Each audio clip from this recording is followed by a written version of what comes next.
Baju aku dengan kereta ni hampir sama color. Siapa yang pakai baju hijau, kau tengok kereta ni hampir sama color. Tapi bukan nak cerita pasal baju ni dengan kereta ni. Sekarang ni aku dah handsome macam ni, dengan bersamping, dengan bersongkok macam ni. Ini adalah tempat bergambar yang best dekat Pahit Raja, Batu Pahat. Bersebelahan dengan Eko Pahit Raja. Ini dia punya studio dia ni. Masuk terus dalam ni straight saja.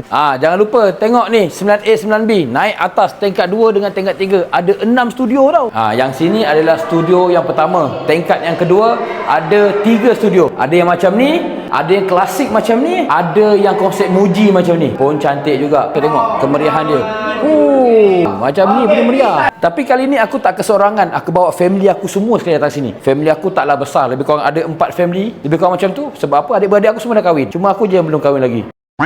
Yang nak terus buat frame pun boleh buat dekat sini, tak ada masalah. Ini nama studio dia Senyum Studio. Dekat Pahit Raja. Lagi satu yang paling menarik dekat Senyum Studio ni, korang ambil gambar satu family, gambar terus siap secara automatik dalam masa tempoh 5 minit je tau. Dah terus boleh upload dekat korang punya social media. Sekarang ni aku nak tunjukkan dekat korang tempat yang kedua pula untuk Senyum Studio ni punya tempat. Kan aku tadi kau cakap ada 6. Tadi aku pun tunjuk 3 kan. Yang ini lagi 3.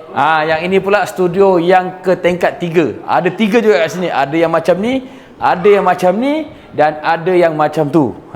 Nampak? Senyum Studio ada 6 kan yang aku cakap tadi kan. Korang tengok sendirilah betapa selesanya dekat Senyum Studio ni. Airconnya, facility-nya, tempat duduknya, cantik dah tentu dah.